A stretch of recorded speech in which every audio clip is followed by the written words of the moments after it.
Welcome to Game Theorem, where we have serious discussions about absurd entertainment. People love what I have to say. They believe it. They just don't like the word Nazi, that's all. Clara Rissinger. Stormfront. We're talking about The Boys today. Yes. Now, first of all, we will be doing spoilers for this series. Mm-hmm. And there are going to be some very mature themes. It is definitely a mature show. Yeah, definitely. So, warnings for sexual assault and severe violence. Yes. And drug use. Yes. All of those things. But if you're wondering what The Boys are, if you're wondering what The Boys television program is, it's actually an Amazon exclusive TV series. Unfortunately. Yeah, and that's honestly surprising, because I think when most people think of like the alternative streaming services run by the giant corporations that are all trying to edge in on the market, they don't usually associate that with good content. Yeah, very true. But this one is really the exception. Mm-hmm. It really is. It's probably the best thing you'll ever find on Amazon's service. Oh, by the way, good luck Amazon unions. Boycott Amazon and stop union busting. Just covering our bases. Yep. Now let's keep going. You know Amazon employees literally have to pee in bottles? Yes, I know. I don't want to talk about it. Okay. It's inhumane. Yep. Anyway, the show is great. Yes, it is. It's based on a comic series, but you'll notice that it's extremely satirical and subversive of your standard superhero tropes. Yeah, which is pretty cool. Yeah, it is the antithesis to Marvel and DC. Mm-hmm. And it's interesting because it was actually wasn't it like owned by DC for a while? I forget. I guess so. Yeah. But then it like changed owners. Yeah, it's complicated. But basically, for example, for a long time, I really wanted to do a satire on the superhero genre. Because I thought there were many things that were kind of incoherent, didn't make sense. I thought it would be interesting to display what superheroes would actually be like in the real world. As opposed to like this fictitious great man of history nonsense. And this is a show that is basically the premise. Yes, and after watching The Boys, I no longer feel that way. I took that idea and I was like, this has already been done. Throw that in the garbage. Let's work on a different idea. And now there are things I would like to improve, but again, The Boys is pretty phenomenal in most regards. Yeah, it's pretty good. I do have some major criticisms. Of course. But like, for example, the name of the show, The Boys, is purposefully unremarkable. Mm-hmm. Because you see, the Avengers, Marvel, the Incredible Hulk, Superman, Batman, they always name their product based on the superhero. The Boys is deliberately named on the antagonists, which are actually the protagonists for this story. Yeah. All right. It's not called Homelander. It's called The Boys. Mm-hmm. And I kind of love that, to be honest. Yeah, me too. Although it is gendered and it's not the most diverse show, but it could be worse. Mm-hmm. All right. So can we start? Sure. And like always, we're going to do it in chronological order. So spoilers. So if you're concerned about spoilers, you should probably go watch the show and come back. But we're going to talk about the world of The Boys and basically what would a more realistic version of The Boys, of a superhero story look like. Mm-hmm. My main criticism is the show tends to be overtly edgy. There are many times when like blood and gore and viscera happens in the most disturbing ways simply for shock value. Yeah, true. And part of me is disgusted by these things, because oftentimes it wasn't the plot points of what was bad. I mean, sometimes, sure. But I think most of the time, it was just the way it was done was in a disgusting manner. Mm-hmm. Yeah. And I just feel like those could have really been toned down. It really felt like, oh, we're on Amazon. we don't have your normal restrictions, Yeah. right? We're allowed to be a bit more loose with it. And I think, honestly, on a political level, the writings can be a little liberally at times, but it definitely doesn't like try to play both sides. Mm-hmm. And I think that's good. But when it came to the violence, they were like, "Oh, let's have all the blood." All right, can we get started, please? Oh yeah, sorry. I just had one stuff to say. Just go. Around 1933, Clara Rissinger was popular among the Nazi Party and married Frederick Vaught. Vaught was a scientist who developed a drug known as Compound V and gave the first successful injection of it to Clara. Clara's aging slowed down immensely. She became almost invincible, and she gained the power to control lightning. So basically, Compound V is the drug that makes superheroes. Mm-hmm. And it reacts to every person differently. Mm-hmm. And Clara, the powers she got was decreased aging and extreme durability. Mm-hmm. Oh, also lightning powers and flight. Yeah. Yeah. So she actually got a really good deal out of it. Sometimes superheroes only get like one thing out of it. Sometimes they get nothing. And then sometimes they get multiple things. And those ones tend to become the most famous and notable. Yep, true. And she was the first. Mm-hmm. The couple had a daughter and eventually moved to the United States when the United States was taking in Nazi scientists via Operation Paperclip. Mm-hmm. In the 1970s, Vaught started a superhero company injecting Compound V into babies to make more superheroes. Clara worked at the company as the superhero named Liberty and committed several hate crimes against non-white people. Specifically, she killed a black man named Myron in front of his sister because she racially profiled him as a robber. Mm-hmm.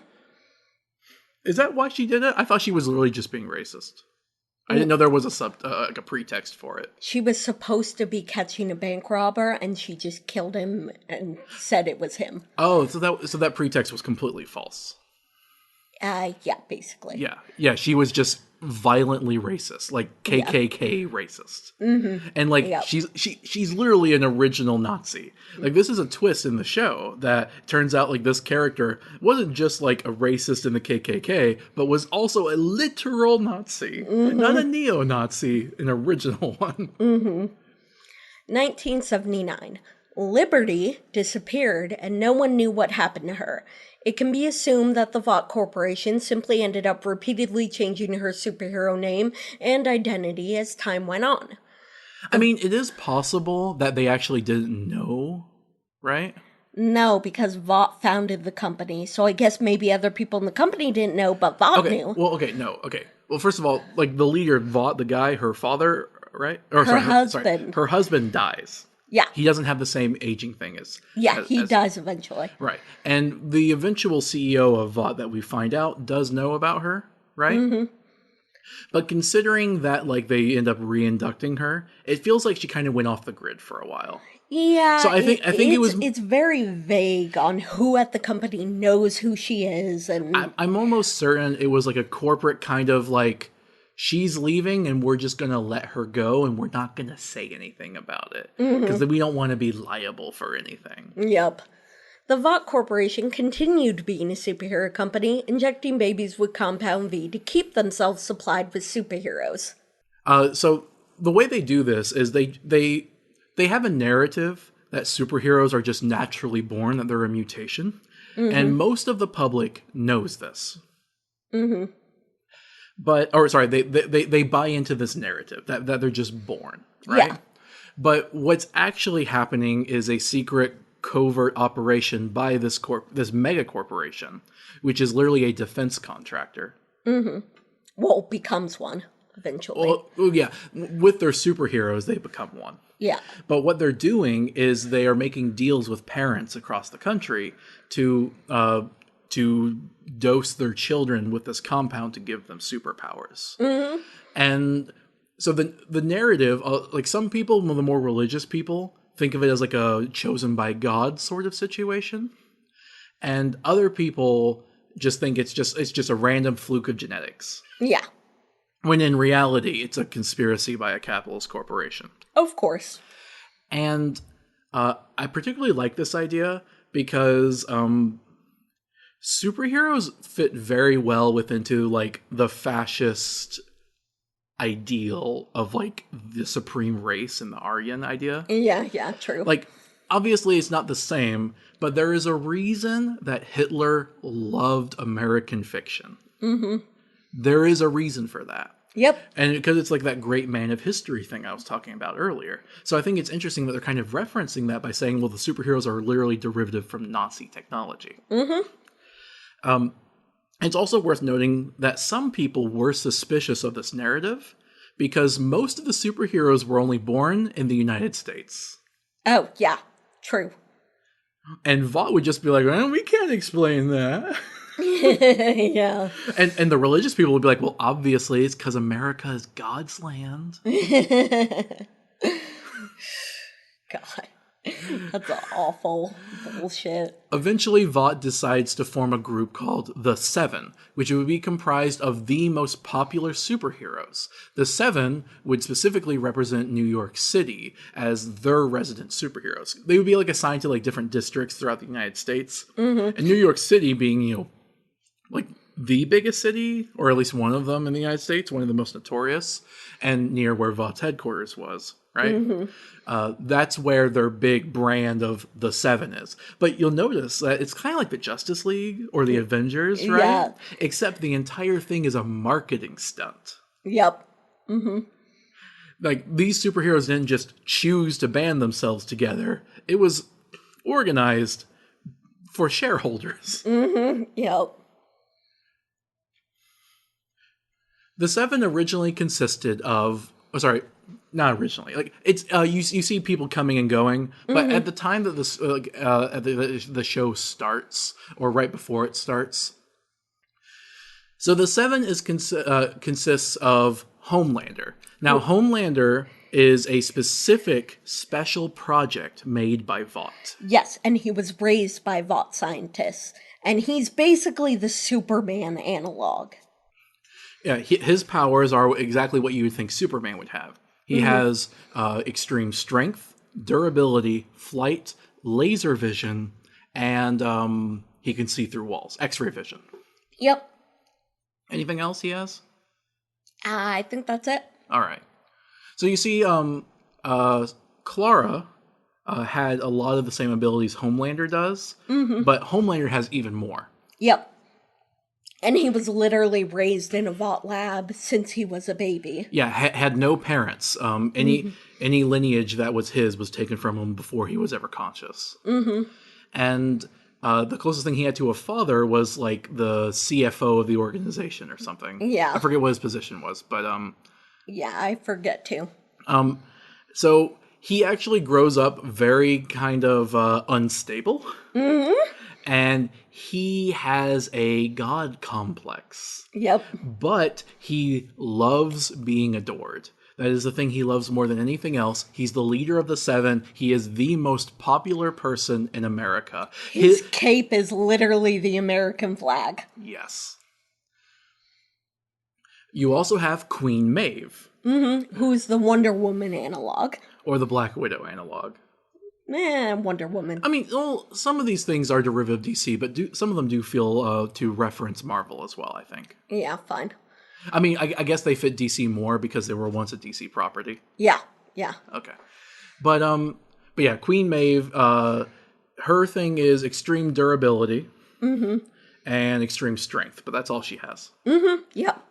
But those are two really good things to have, so she's on the Seven. Mm-hmm. And then there's Black... Wait, hold on. Sorry. Now, she is a lesbian. She's bisexual. Sorry. You can be both. Okay, sorry. She is bisexual, and she has a girlfriend that she eventually leaves because the stress of her job is too much to keep up with the girlfriend. And also, she fears Homelander because they sort of had a thing. Yes, she dated Homelander at one point, and she worries that Homelander might get jealous. Mm-hmm. Not only that, but, you know, she dated another woman, and she's not sure how cool people are with that. I think this is cognizant of. I mean, you're a bi person, so maybe you should speak on this, Kira. But so I want to say something, and then you can just say your thoughts on whether I'm right or wrong, if that's okay. But even though like we live in a world that's like accepting of gay people, there's very much the feeling that those rights can roll back at any second. Yeah, very true. Okay, so I am on the mark. Yeah, definitely. There's also Black Noir. Kind of like the Batman analog. Yes, what would be the Marvel version? I don't think there is one for Black Noir, which is why I think this is very DC adjacent. Well, I don't think there's one. I mean, he's basically the archetype shadow character. Like the ninja whose main ability Ghost Rider. Oh, no, no, no. Anyway, Black Noir's whole thing, yeah, he's a ninja. His abilities are one, extreme acrobatics, and possibly, I think, durability. Because he does survive something that he shouldn't have survived at one point. Yeah, I guess so, yeah. He not much is known about him, not a lot is shown with him. He is kind of your Batman figure in that most of his weaponry is things he makes and invents himself. Not really. He makes his own weaponry. What are you talking about? I would guess that Vought probably makes most of it. Oh, you're right. That's probably just the narrative they go with. Absolutely. I see. Remember, they literally gave him a jet, and he didn't even know how to fly it. Right. And he had to learn how to be a pilot. Right. So it's like Batman, but what if Batman was just the figurehead for his company? Yeah. Bruce Wayne, yeah, he's my boss. Yeah. Anyway, so one interesting thing about Black Noir is he's actually an extremely sensitive soul. Yes. There's literally a scene where he sees like a killed marine animal, and he cries. Yeah. You don't see it because he's all silent and has the mask, but you can clearly see from his body posture that he's crying. And I genuinely was disappointed they didn't do more with this character. Yeah, I agree. Now you also have Translucent.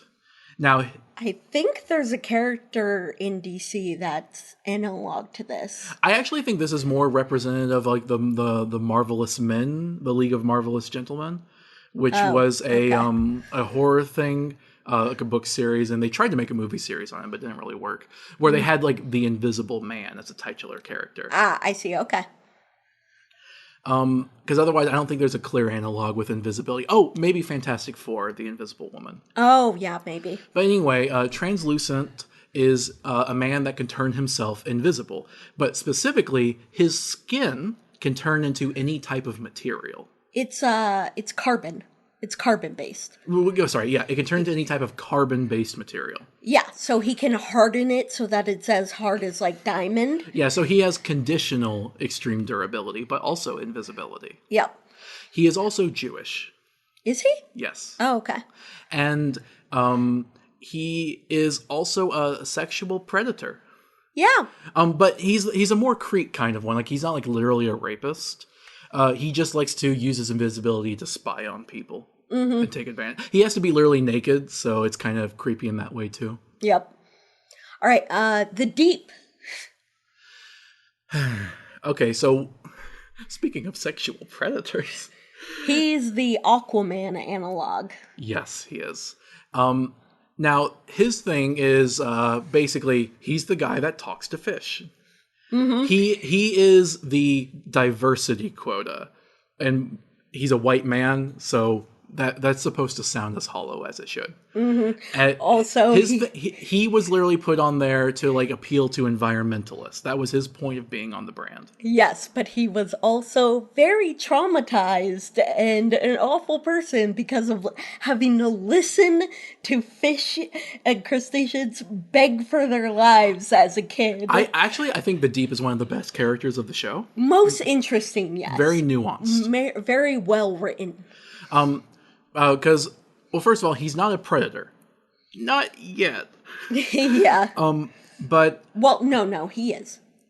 What did he do in his past? He's done the thing with Starlight to other people, other women. I don't remember getting any indication of that. No, like, he has a history of doing that kind I don't of thing. remember seeing anything about that. He talks about it with... Okay, this is gonna sound. Okay, Yeah, let's talk about it later. no. Okay, I think what you're getting at is that he eventually acknowledges he's acted like a creep before, but that's not the same thing as like what he eventually does in the show. Okay, Yeah, fine, fair enough. okay, he's being.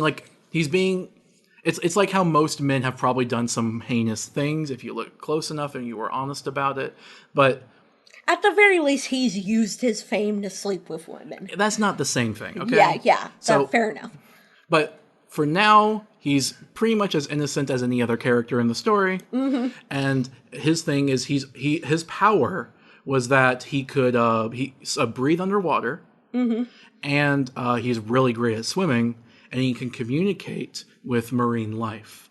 And he was traumatized as a child because anytime he would encounter marine life in captivity or at like restaurants, they would be begging for their lives, and he was very traumatized about that. Yep. But he takes this opportunity and tries to use his powers for good. We also have A Train. Now, A Train was he's a black man. He's the real diversity hire. Sure, he is the one black man of the group. Yeah. Although when pressed on this, sometimes they respond, "Well, we don't really know what race Black Noir is." but the point is, with A Train, he grew up very poor. It's the kind of like inner city story, you know. And he's the Flash analog. Yes, but specifically, A Train is the fastest man in the world. His ability is, super speed, and that's his thing. Is so much his thing that there's actually been a tradition that's established that whoever the fastest man in the world is will be on the 7. And since he's the fastest man, that's how he got that spot. Yes, because there are other people who get super speed as a power, and there's literally a race during the show to see who's faster. So like And A Train's the champ. Yeah, so it's established that he's just the fastest person with super speed. Right. And then there's Lamplighter, who's basically a pyrotechnic. He can do fire. Yes. Oh, sorry, pyrotechnic is a job. He's a pyrokinetic. Yeah, he's a pyrokinetic. Yeah. He can make fire. And he is the Green Lantern equivalent. Yep. All right. We don't know a lot. Oh, sorry. Yeah, there was one thing about him. He used to be a soldier. Oh, what did he? I don't know if it's literally, but it's very metaphorically and heavily implied that he's kind of a veteran. Ah, okay, fine. So A Train and other superheroes started using Compound V as a performance-enhancing drug. A Train specifically had to use it because there was more pressure on him as a black man than anyone else to keep up the performance. After all, if he couldn't run fast enough, he could lose his job. Homelander was never going to lose his job. Yeah, true. A group of men, William Butcher, Frenchie, and we're going to call him MM from now on, but it's Mother's Milk. These aren't like their real names, No. except I guess maybe William Butcher. Yeah. But Frenchie and Mother's Milk, those are like nicknames that they go by, and we never learned their real names. They all worked at the FBI trying to get dirt and information on what Vought was doing with the superheroes. No, they were assets that worked for the FBI. Yes. They weren't actually members of the FBI. Yeah, They yeah. were contracted. And the reason is that the FBI was suspicious of the Vought's superhero narrative. So anyway, Butcher was married to a woman named Becca, who her job, like she did propaganda for Vought, Yeah. public relations. She did social media, PR, all that stuff. 2012, Becca was raped by Homelander and became pregnant. Vought gave her a deal to raise the child in secrecy from Homelander if she just disappeared from her life. So Vought basically goes, okay, look, we're not going to have our big star come out as a rapist. We will cover this up regardless. That's just happening. But we know Homelander would be a terrible father. We know just how messed up Homelander is. And genuinely, it's kind of the Superman problem. Like, In the DC comics, like Lex Luthor's whole motivation is that Superman's too powerful. What if he turned evil, right? And there is no Lex Luthor in this world, or I guess maybe Vought is. Whatever. The point is, they know that Homelander is unstable, and because of his desire for fame, he listens to them, right? But what if something happened? And so they worry about that, and they make a deal with her. Look, obviously raising this kid without a parent was a bad idea. We will take you into hiding. You can raise your kid, and hopefully he could maybe one day challenge Homelander if things get that bad. Yep. It's an insurance policy kind of thing. And yes, it is gross. Homelander is a rapist. Yep. And honestly, like, we're talking about sexual predation, right? Yeah. His gets discovered very late in the game because he's very squeaky clean, you know? Yeah. Like, it's honestly, it was honestly just kind of carnal. It's not as like a pattern for him, or at least that we know of. It's the kind of thing that if it is a serial pattern, he's so good at hiding it that this is like the only case we know of. Yep, true. I'm sorry, it's really disgusting. We did trigger warnings. I'm sorry. Yeah. Becca disappeared, eventually being presumed dead by everyone who knew her. Including Butcher, her husband, who's very upset about this. Yes, and he eventually stops looking for her. Eventually. After years. Lamplighter was blackmailed by the FBI into giving intel to help them. One of the 7 became an asset for them. For the record, I don't like the glorifying of the FBI as like a organization of the people in this show. But I do think they criticize the FBI, at least in enough parts, that it's not completely glorifying of them. Yeah. But they are still shown in a sympathetic light. Which is not cool. Butcher, Frenchie, and MM all left the FBI after a botched stakeout of Lamplighter resulted in him accidentally killing their team lead, Marjorie's grandchildren. Basically, there was some mixed up intel. He set the people on fire, and it turned out to be the wrong people. It was children. Well, he wanted to kill Marjorie so that they would stop blackmailing him. Oh, I forgot about that detail. Yes, but he didn't know it was her grandchildren in the bed that time, and he ended up killing them instead of his original target. He extremely regrets this. 2019. A-Train was running a deal for Compound V across the city when he ran straight into a woman named Robin while she was talking to her boyfriend Huey Campbell, instantly killing her in front of him. Like, atomized her. Yeah. Like, this is basically the opening scene of the show. It's extremely traumatic. It's how the main character is first introduced to a superhero in person. And it's it reveals the lie of the whole narrative. She is simply an acceptable casualty. And to find out that he wasn't even like they covered up saying, well, he was on official business to like save his city or something. And it turns out, no, he was running drugs. Yep. This is supposed to be like a paragon of legitimacy. And he was running drugs and ran into her, killed her immediately. Oh, for the record, I don't consider this fridging. Yeah.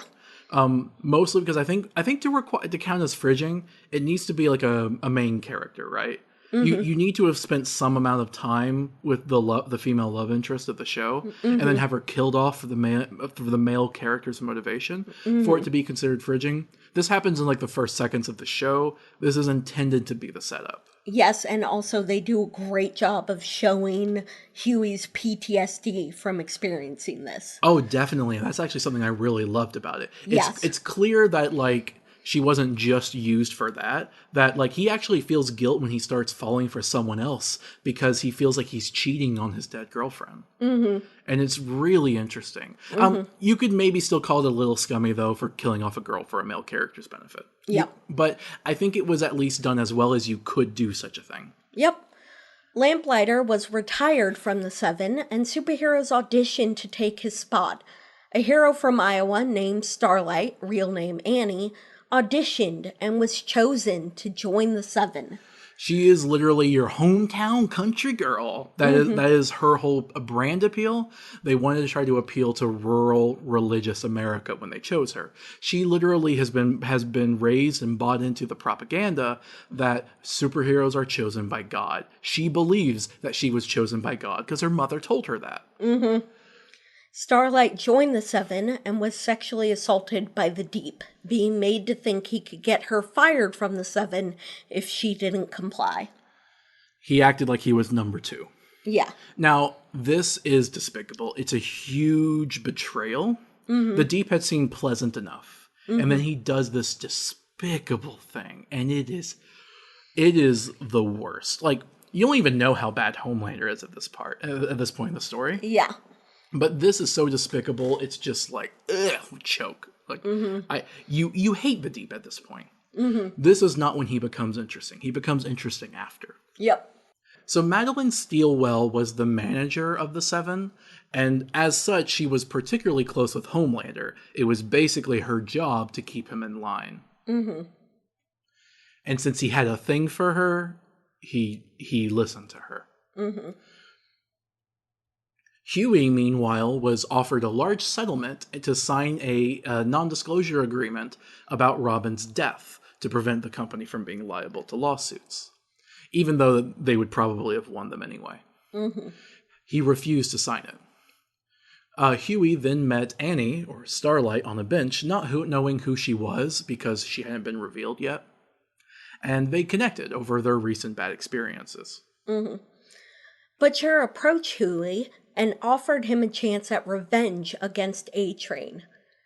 Huey accepted, and Butcher got him to accept the deal for the NDA on the condition that he got an apology from A-Train in person so he could plant a bug in the Seven's tower. Oh, and again, the PTSD. When he sees A-Train, he starts like hallucinating, and he gets really nervous and gets worried about saying the wrong thing. And goes and like, you remember me? And A-Train goes, who are you? Oh yeah, you that guy.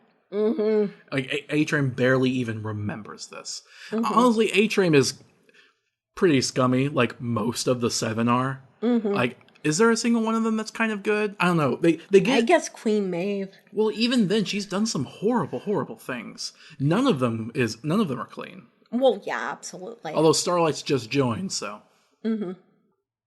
Huey planted the bug, but Translucent discovered it and followed him, attacking him. Butcher showed up at the scene where Translucent had attacked him, but they managed to subdue and trap Translucent by electrocuting him. Because the skin was made of carbon. Which is a conductor. Yeah, a conductor, yeah. They held Translucent captive, particularly Butcher. Butcher. I'm keeping that in. Really? Yes. Particularly Butcher, who also got Frenchie to join him and to help. A bomb was placed inside of Translucent, as it may have been the only way to kill him. Because they couldn't penetrate his skin. Yep. And he revealed information about A-Train's girlfriend, Popclaw. As a way to try to save himself. Translucent broke out of the cage and tried to, like, talk Huey into, like, come on, you don't want revenge. And Huey's like, no, actually I do. And he pressed the detonator to the bomb and blew him up, killing Translucent. Yep. I thought this was really awesome in a way. I mean, okay, look, excessive goriness, right? Yeah. But he killed a member of the Seven. It's a real, like, oh crap moment, you know? Yeah, and it really shows that Huey, up until now, Huey has been the coward, the one who will take the easy way out always. But this shows that no, Huey's gonna do things and change the story. I am a little disappointed, though, that I never felt like this was followed up on enough. They killed one of the Seven, like one of the earlier episodes, so I figured like this was going to be like a hit list, right? But actually, most of the others kind of survive. Yeah. So it feels like they kind of just killed the one Jewish one, which I feel uncomfortable about. Yeah. The boys, Huey, Butcher, MM, and Frenchie, cleaned up Translucent's body and left it in a zinc case for Homelander to eventually find. Because zinc is the one material Homelander can't see through. Yes, and Homelander was scouring the city and the surrounding area. And he was also using the deep to search the water. Yep. They followed up on A-Train's girlfriend Popclaw, accessing her cameras that she already had in her home to spy on her. A-Train had a race coming up against another speedster named Shockwave, and came to see Popclaw to get some Compound V to use to win the race. She had expected him to go public with her at the race, but he didn't even ask Steelwell whether he was allowed to, and revealed that he had been lying to her about even trying to make their relationship public. She's like a D-rank superhero, and he is, A-Train. Mm-hmm. So, by not doing this, he legitimately hurt her career. Mm-hmm.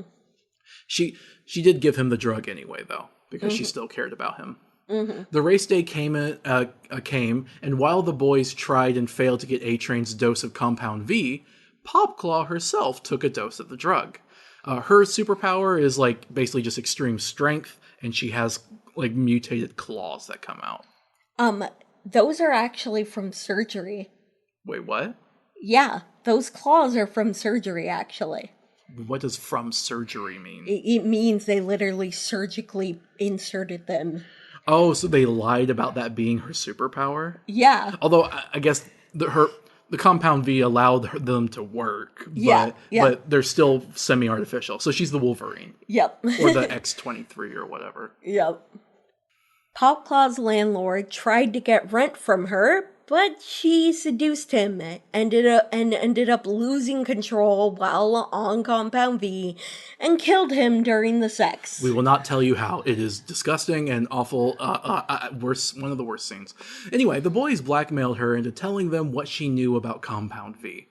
Steelwell also had been trying to get the Seven into the military because Homelander wanted that. Mm-hmm. Homelander wanted more legitimacy within the armed forces. So Steelwell, on his behalf, blackmailed a senator as a first step to getting that idea introduced into Congress to make them so the general or the president or someone would be able to call in the Seven for military purposes. Mm-hmm.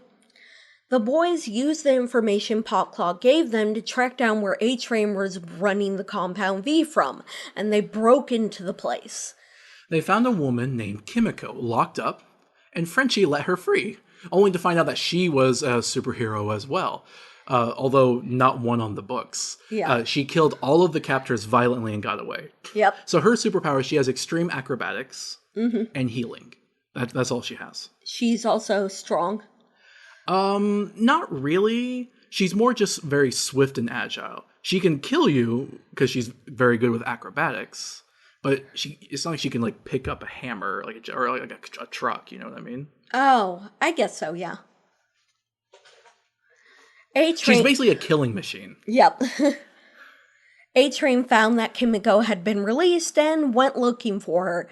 The boys captured her first by inciting a fan mob on A-Train. Sorry, I forgot to mention, Kimiko was abducted from somewhere in Southeastern Asia from a terrorist group that was using illegally acquired Compound V to make their own superheroes. Yeah. And this is something that's been kind of brewing in the background, and Kimiko's the first time we really hear about that. Mm-hmm. Huey and Starlight went on a date, and he bugged her phone because he was told to by Butcher. Mm-hmm. He likes her, but also is trying to get info on the Seven, Yep. And she's the one of them who isn't crap. Yep. She's a little brainwashed, but yeah. Yep. Meanwhile, Madeline found out about a hijacked plane and sent Homelander with Queen Maeve to save the plane. Homelander killed the hijackers with his laser vision, but the pilots were also killed, and he destroyed the controls in the process. So the plane starts nosediving. Queen Maeve desperately tried to get Homelander to save the people on the plane. He was literally oh yeah, I'm Homelander, I'm here to save you all. But when this happens, he's oh, we gotta get out of here. This is gonna be a PR disaster. Mm-hmm. He refuses to help any of them, to even just grab one and go, because he doesn't want any witnesses to his failure. Mm-hmm. It's all about the public image. Later, when the wreckage and bodies washed up, Homelander gave a speech that was very reminiscent of the George Bush speech. about weapons of nuclear destruction, massive destruction. And he insisted that the reason that they had failed to save the plane was because they weren't in the chain of command of the military. That they scrambled the jets before they tried scrambling the 7. And that if they had been called earlier, things might have ended differently. So A-Train murdered Popclaw by overdosing her on heroin for telling the boys about Compound V. Yeah, at this point, like A-Train's down there with the Deep for me. Like, I hate his guts. Yep. I mean, Homelander's even lower. Yep. A Christian expo called the Believe Expo was scheduled, and Starlight was expected to make a speech there, as, you know, the rural Christian. Ezekiel was another famous superhero who was supposed to be there. He was a gay man who pretended to be a homophobic preacher, and he had the ability to stretch at different proportions. He's like an evangelical Mr. Fantastic. Yeah. And he knew something about Compound V. Honestly, I don't know how to feel about the gay person, like the extremely homophobic political figure who turns out to be a gay man trope. Yeah. I don't know how to really feel about that. Because on the face of it, I feel like that trope is itself kind of homophobic, because it implies that homophobia is caused by other gay men, which most of the time isn't the case. But unfortunately, the way evangelicalism works, I do think, means that there are a number of homophobes that are themselves closeted. So maybe it's just a thing about representation and how often you present that. I'm not sure. Maybe any gay listeners, let us know. But he knew something about Compound V, so Huey got to Starlight to get him to a meet and greet with Ezekiel, and he blackmailed Ezekiel for information about Compound V. Meanwhile, Starlight made a speech at the end of the expo and went off script. She revealed that the Deep had assaulted her, though she didn't name him, but people figured it out. Butcher and MM used the info from Ezekiel to find the next shipment of Compound V at a hospital. They found that babies were being injected with Compound V, and that was how superheroes got their powers. They call them soups sometimes, by the way. Yeah. A-Train found out about the boys by looking at Popclaw's sort of security footage, and Black Noir was sent after Frenchie. Kimiko protected Frenchie against Black Noir. By the way, Kimiko has been mute this entire time. She communicates by a made-up sign language. Sorry, a fictional sign language. The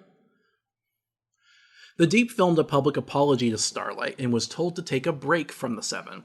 So again, they do the corporate thing where they don't publicly kick him off. They do a whole thing of he runs the circuit of apologizing for being a toxic man, but it's all fed to him. Yeah. And then they quietly remove him and retire him, but they don't announce that. Yeah, they move him to Ohio. Right. But they don't announce that the Deep has retired until they eventually find a replacement. Yep. They just go you're bad PR now. And the Deep, meanwhile, kind of goes on. Do you talk about it in here later? About him going to therapy and stuff? Yeah. Yeah, I do. Okay. Oh, by the way, I wanted to mention that one of the best scenes was when they found those babies that were injected with Compound V, and Butcher because agents are about to attack them, and Butcher grabs a baby and uses it as a laser gun, and fires the baby eye lasers at the agent. So that baby has a body count now. Well, it's not the baby's fault. Yeah, I'm just it's just a real baby. I'm just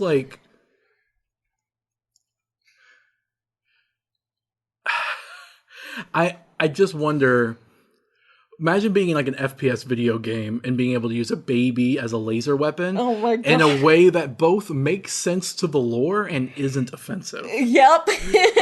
That's a feat. Yep. For a movie alone. Queen Maeve broke down about her grief over the people who died on the plane and started drinking again. She went to see her old girlfriend Elena, and they began to see each other occasionally. Imam found a superhero named Mesmer who could read minds, And the boys took Kimiko to him in the hopes of finding out who she was and about her past and why she had been mute. They found out that she was supposed to be a terrorist, but just wanted to find her brother and go home. She was given Compound V to be a supervillain so that Vought could justify having superheroes in the military. We find out that Homelander was the one smuggling Compound V to other nations in the world that are hostile to America. To get them into the military. Or terrorist organizations as well, yeah. Well, as a justification. Yes. It's almost like the whole thing with America selling arms to foreign powers. Mesmer showed Homelander footage of the boys in an attempt to get a good word in at Vought so that he could see his daughter more often. This was really a really sad betrayal because it was never going to work. So it was a betrayal for no reason. He was just so desperate and blind. Homelander showed a picture of Huey to the Seven, telling them he is targeting them for the death of Robin. He accused Starlight of being in league with him, but Queen Maeve defended her since she hadn't known what Huey did. A-Train held Huey's dad hostage, but Huey brought Kimiko and broke his leg before leaving, which is debilitating for him. If he can't recover, he'll lose his job. Yeah, because he can't run. Well, Butcher said he would kill Mesmer if he betrayed them, and so he did. The boys' families... By the way, Butcher is a jerk, but they actually specifically, when making the show based on the comic book, they actually made Butcher significantly more likable. But not just like likable and friendly, but they actually gave him reason and motivation for the evil things he does.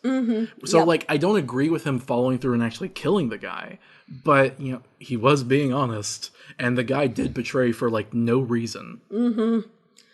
The boys' families, like Huey's dad, MM's family, and Frenchie's girl, were taken to a safe house. Also, Frenchie and his girlfriend are polyamorous. I just thought Yeah, that was cool. yeah, they are. And they found a safe place to stay. So MM's family and everyone is staying. Because MM actually has a wife and daughter. He's very concerned about them. He's a juvenile correction officer as his day job. Yeah. So he's like a very like stand up, like I'm a reformed citizen kind of thing. I'm not in that life, but you've dragged me back into that life kind of thing. And meanwhile, Butcher's just like, yeah, let's go kill some superheroes. Homelander questioned a former Vought scientist about Becca. Not just any scientist, his surrogate dad, the CFO, the one that raised him. who revealed that Becca's pregnancy. However, he lied and said that the baby had died. Both Becca and the baby died on the table. Which was a lie. Frenchie, MM, and Kimiko were all captured by Vought. Huey begged Butcher to go after them and rescue them, but he refused. He only wanted to take down Homelander for what he did to Becca. He was blind in his vengeance. Huey and Starlight then decided to team up and rescue the rest of them together. He got himself captured and the boys broke out with Starlight covering their escape. A-Train tried to stop them, but had a heart attack due to his use of Compound V. They had been warning that overuse could have side effects, and he had been using it the most, so he finally had a heart attack. Which is like, oh, yay, hopefully he dies, because he saw Starlight was helping the bad people, you know? So if he had witnessed that and survived, that'd be really bad. But if he dies, well, he survives. Yeah. And mostly because Huey didn't want to take the opportunity to kill him. Huey just thought that was too bad. Yeah, and Starlight gave him CPR until... You get the feeling that Huey kind of like regrets killing Translucent, that he doesn't want to just be a superhero murderer like Butcher anymore, which is interesting character growth, but kind of a raw deal for Translucent. Butcher held Madeline Steelwell hostage and attempted to use her against Homelander, but he just killed her and revealed that he knew about their lie, that Becca was alive raising Homelander's child. Oh, this was so disgusting because honestly, you really get the feeling that Madeline was just kind of trying to do her job. She wasn't a good person, but no one deserved that, and she didn't deserve that. And she had a baby. And they let you believe that Homelander kills the baby too, until later they reveal, like, he let the baby live. Like, Homelander hated that baby, by the way. But He was jealous of her baby. But apparently killing a baby was too much for him. Or at least a white baby, let's be real. Yep. The boys were blamed for Steelwell's murder, but they went into hiding. They found out that a super terrorist was being smuggled into America, and so they tried to find him. Clara, now going by the name Stormfront, was put on the Seven by the current CEO of Vought, Edgar. Mm-hmm. Starlight blackmailed. By the way, they knew who she was. Yeah. They just, she had a different identity, and they weren't going to out it. Yeah, Vought knew who she was, is what I'm saying. Starlight blackmailed a former friend of hers, Gecko, to get a sample of Compound V and was successful in getting the sample. A-Train was suspicious of her because he knew that she was working with the boys. Gecko, by the way, is literally an experiment project. Like, that's his job. Mm-hmm. They cut off his limbs and they grow back. Mm-hmm. He has a pretty miserable life. Yeah. I really was annoyed at their interaction because I feel like it could have gone so much better, but we're running out of time. Mm-hmm. The boys met with Butcher's FBI contact to get info on the terrorist, but she was murdered right in front of them. She was also like a high-ranking FBI member. Yeah. So like whoever killed her has a serious issue with either the FBI or the FBI getting too close. Mm-hmm. They believe she was murdered for knowing too much. The boys tracked down the terrorist and found out that she was Kimiko's brother, Kenji. Frenchie found out that Kenji and Kimiko had a hand signal language that they had developed. Mm-hmm. The Deep got into therapy and took a mushroom trip, and he joined the Church of the Collective. Honestly, for the longest time, it's like, what is this B-plot about the Deep? But it actually gets really interesting. When you eventually realize where it's going, it's pretty cool. Mm-hmm. Starlight and Huey revealed Compound V and the superhero origins to the media. They leaked the documents. Mm-hmm. Which, by the way, everyone freaked out about. They had to do a huge PR thing. Yep. The boys tried to hand over Kenji to the FBI at sea to try to stay out of sight, but the Seven found them and they crashed on a beach. The Deep apologized sincerely to Starlight. This is actually so really interesting. So they did a lot with the Deep's character. He was an awful, horrible, evil rapist. Mm-hmm. Yes. But he was also a person. Mm-hmm. And he genuinely goes to therapy and tries to learn about how toxic he was through all the women in his life. Mm-hmm. And so when he has this chance encounter with Starlight, he's just a D-rank superhero now, right? Mm-hmm. Or B-rank probably, whatever. He's disgraced a bit. When he has this encounter with her, he literally just goes look, Starlight, I know you probably won't forgive me and you don't have to forgive me.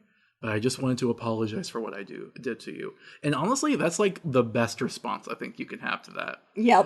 Honestly, she's under no entitlement to ever forgive him. But he should still try. Mm-hmm. Yep. And he tried. Mm-hmm. The boys went into the sewers to find the hideout where the FBI was, but Kenji ran away with Kimiko going after him. Stormfront caught up with them, killing several black people and destroying their apartment complex on the way. She just did not care about casualties. Yep. And she killed Kenji in front of Kimiko, who was hidden. The boys then just regrouped at a hideout. Butcher went to go find Becca as soon as he got her location, while Starlight, and Huey went to try to find someone that they had heard called Liberty, that they had gotten from a lead. They thought that Liberty might know who killed their FBI contact. But they learned that Liberty was just Stormfront, her old identity.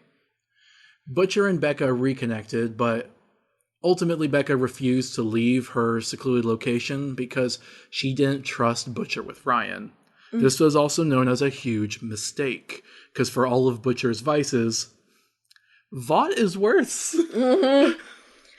The Deep interviewed women at the Church of the Collective and chose one to marry. Yeah, it's basically a stand-in for Scientology. They take advantage on this formerly renowned person who was disgraced, hoping that he can appeal their brand image. But they're also taking advantage of someone who's at the lowest point in their life. Yeah, and he wanted to get back on the Seven, which is why he's trying to use this church to And they lied to him saying that they can do that, which seems unlikely. Mm-hmm, yep.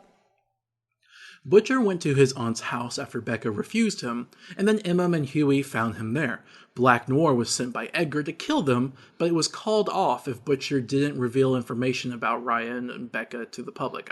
That sentence structure, I don't know what you're saying there. Basically, since he found Becca, like he said he was going to reveal Ryan's existence and the whole cover up with Becca to the news. Oh, so that he used that as blackmail. Yes. Okay. And Edgar let them go.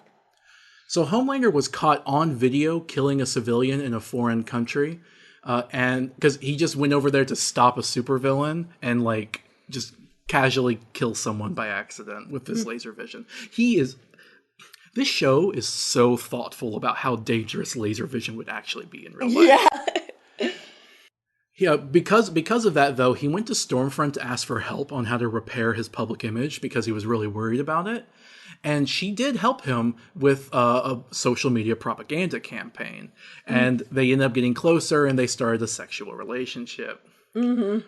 America has sex with fascism. Mm-hmm.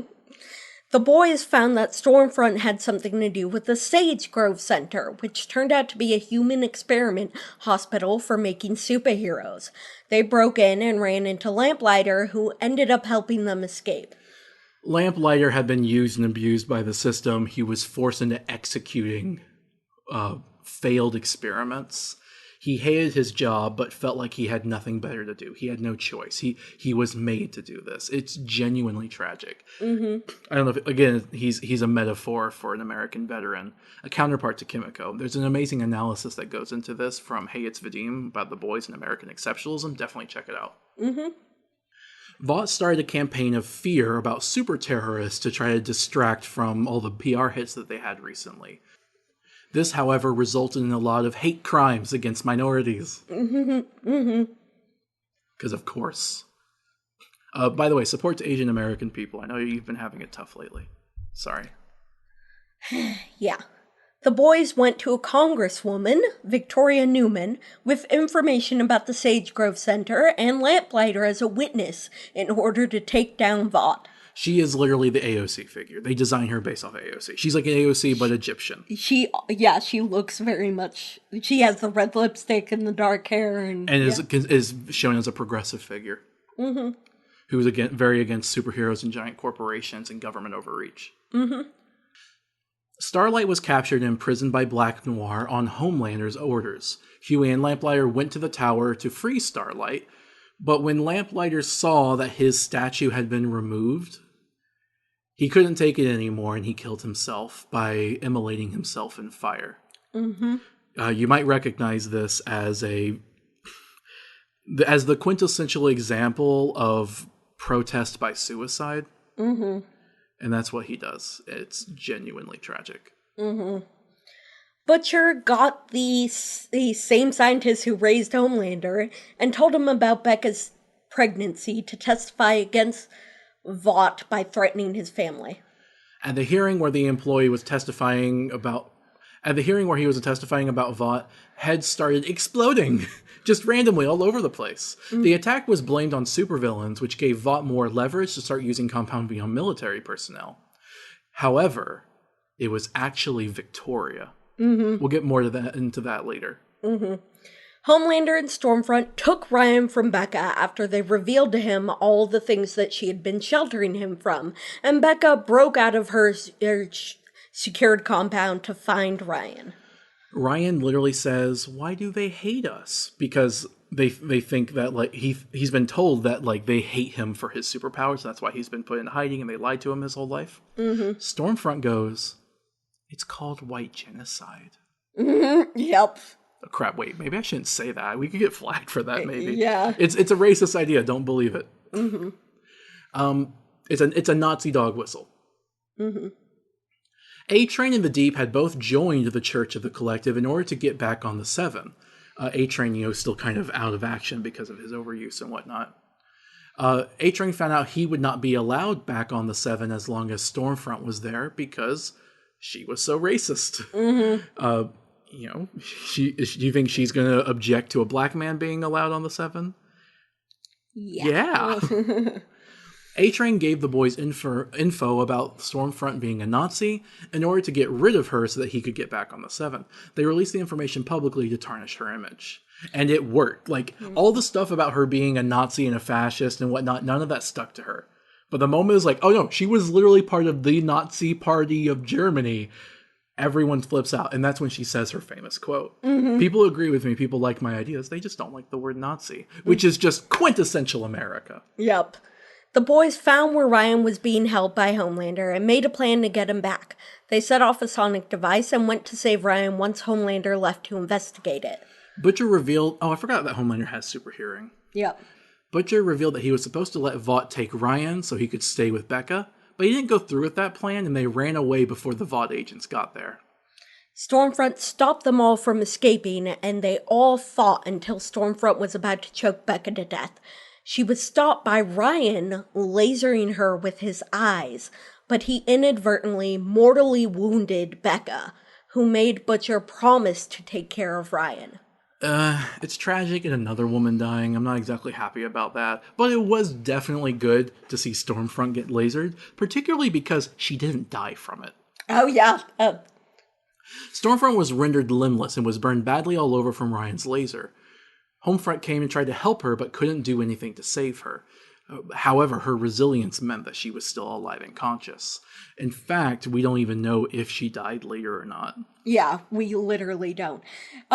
Something amazing that they do here that I want to say real quick is every time Kimiko signs something or says something in her native language, they have subtitles on the screen to what she says. At this point, Stormfront starts just speaking in German, and they refuse to subtitle what she's saying in German. Because the show knows that what she is saying is not important. There is no point in translating this Nazi garbage. Homelander was going to kill Butcher, but Maeve threatened him with the video of the passengers on the plane that he let down. Or that he let die. He's like, so, I can still kill you. And she goes, fine, as long as no one ever loves you again. And he stands down. He can't stand that. He has to be adored. He let Butcher leave with Ryan. The boys all left and sent Ryan to live somewhere else where he would be safe by the FBI, since the FBI is kind of on their side or whatever. Huey decided to get a job working for Victoria as an aide, and she became the head of a new department of superhero affairs, and he wanted to help take down Vought legally. Victoria then killed the leader of the Church of the Collective, which was revealed that she was a superhero, the one that had been exploding heads. And that's the end. So we're kind of out of time. We don't have a lot of time to discuss. Yeah. But honestly, it's an amazing show that really dissects America's love with fascism. Yes, definitely. The most disappointing thing, though, is obviously they're trying to lead into a discussion of, like, liberal America. That's where season 3 is going to go. It's obviously they're trying to transition into a Biden or Obama kind of administration, because Homelander was an analog for Bush, Stormfront, Trump, obviously. But the thing that doesn't make any sense is I'm a little worried the show creators can't distinguish between progressivism and liberalism, or leftism and liberalism. Because we feel like they don't know what they're going to do with Victoria. Well, and depending on what they do with her makes the plot very iffy. Exactly, because Victoria doesn't represent liberalism. She's obviously a Bernie Sanders AOC type, right? That is not liberalism. Liberals tend to kind of hate them, right? Yeah. So if you conflate the two, that's not going to be a very good message. Yeah. And so if they do decide to target leftism, it's going to seem like a weird centrist both sides thing, and I think that's going to be a garbage plot, to be honest. Yeah, but we don't know where they're going with this, I guess we'll see in season 3. I don't want to see enlightened centrism. Yeah. And if they do use her as like a thing for liberals, I think that could be interesting, but if so, you ganked the wrong imagery. Yeah. Right? And I think that's the case, because when the comic was made, obviously AOC wasn't really a thing. I mean, Bernie was, but Bernie's been around. Yeah. So we'll see where it goes. For the record, it is kind of clear the reason she blew up all those heads. She blew up the leader of the Church of the Collective because he was a terrible person. He was a huge capitalist masquerading as the leader of a religious organization. Oh, you know what? I think she blew up his head because he was in talks to integrate with the Seven to be able to get the Deep NA train back on. Yeah. She blew up that FBI lead's head because she was in the FBI. And She blew up the heads at the hearing. That was the most controversial one. You would think the hearing would have been in her benefit. So we really don't know that one yet. But I think a likely explanation is that she was doubtful that real justice would have come out of that trial, and therefore decided to take matters into her own hands. Also, there's a superhero who escaped the Sage Grove Center who is completely unaccounted for at this point. Also, she doesn't blow up Homelander's head, but I'm guessing that maybe she just can't do it to other superheroes. That's possible, but we don't know for sure. Yeah. We'll find out. It could be good, could be bad, but we love what's been here so far. All right. All right, well, we're done. Sorry we went a bit over. Yeah. All right, bye. Bye.